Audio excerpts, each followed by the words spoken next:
feature is the keyless start on the key fob when it wants to work. Well, it was working, and it should start itself.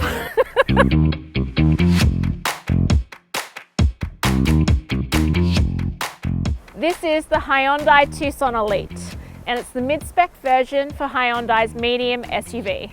But does this particular version of the Tucson suit family life? I've had it for a week with my family to find out. If there's something that you're interested in, you can skip ahead or read my full review at the CarsGuide website. The link is in the description. The Elite can be picked up for around $47,000 before on-road costs. This is an all-wheel drive and a diesel, but there is a two-wheel drive version on the petrol variant.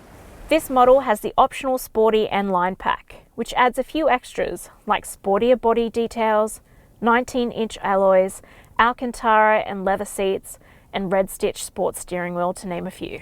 This pack does add an extra $2,000 to the price tag, but I think the extras are worth it. And even without those options, it's still a well-appointed SUV for under $50K. It's had a redesign from its predecessor. The old model was round and I dare say plain looking, but all of that is gone here. The body lines are crisp and create angular panes along the sides. The LED daytime running lights look kind of like boomerangs and really stand out against the black grille. There's some cool design features, like the wheels, they kind of look like snowflakes, and I'm definitely getting a vampy Fang vibe with the taillights. Something to note is that this only comes in 4 colors, and besides the white, they will all cost an extra $595. This lack of customization might not appeal to most, but at least the other colors aren't all gray. The dash is really nice.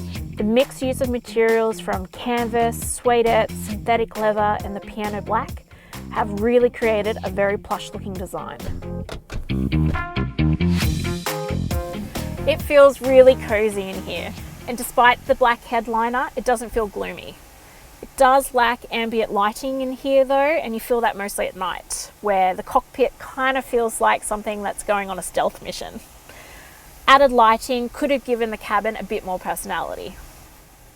The 10.25-inch multimedia touchscreen is nicely integrated with the buttons, which are all touchpads.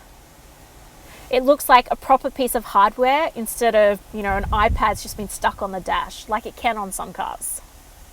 The touchscreen isn't as laggy as some others that I've sampled, and the Bluetooth pairing has been very easy to use.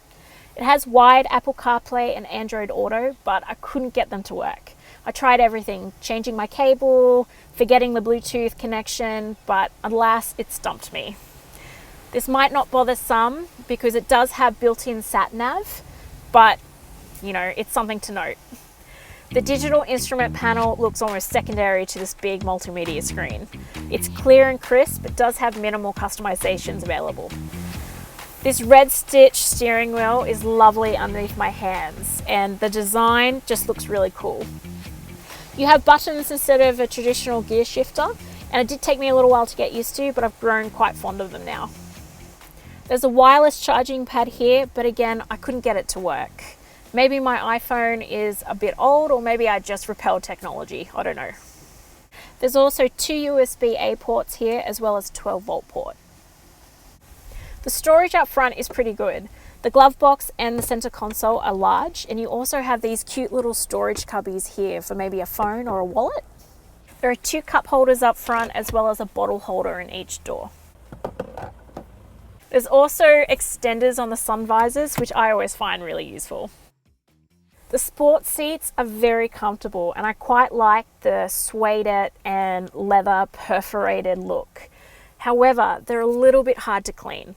My 5-year-old accidentally put a muddy foot on one, and cleaning out the mud from the perforations was painful.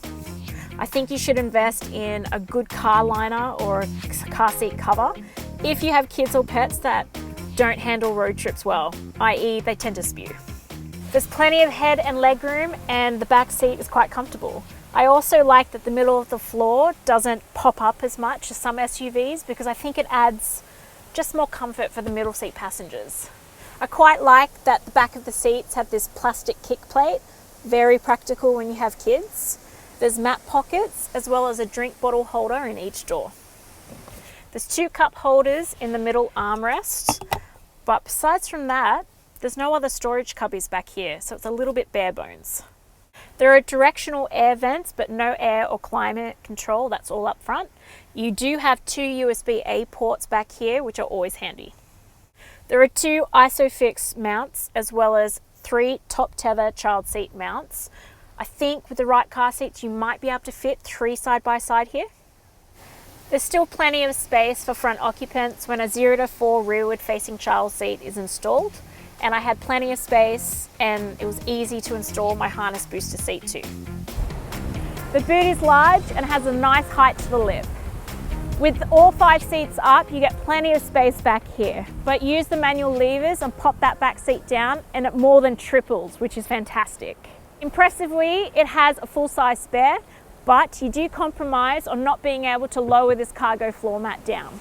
There's a 12-volt port and luggage anchors too. I also like that this has a cargo blind. Sadly, this doesn't have a powered tailgate, but the lid isn't too heavy to open. However, I did notice that the opening is not where I thought it should be. All week, instinctively, I've been going here to open it, but it's all the way down here.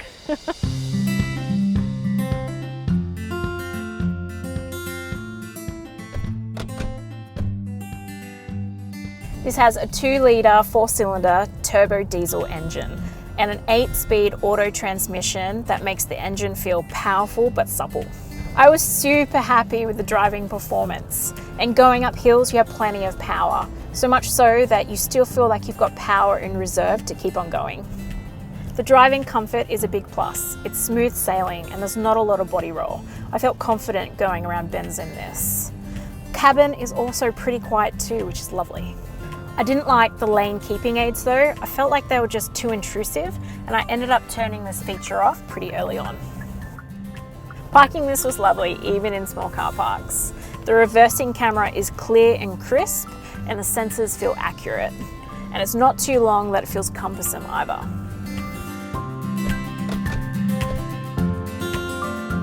The official fuel consumption figure is 6.3 litres per 100 Ks. And I achieved 6.4 litres per 100 Ks on longer highway driving with some city mixed in. That is outstanding for real world fuel consumption. And it's a big selling point for me with the rising costs of fuel. The Tucson has all the important safety and tech features I would want to see, including adaptive cruise control with driving assist, meaning that it will steer itself, but you do have to have your hands on the steering wheel.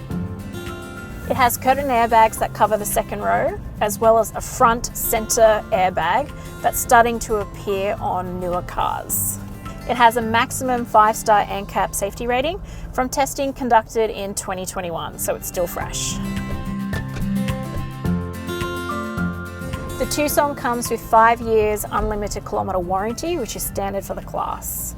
It comes with 5 years cap price servicing, which can be pre-purchased and averages under $400 per service, which is very competitive for the SUV market. Servicing intervals are every 12 months or 15,000 Ks, whichever comes first, which is pretty good.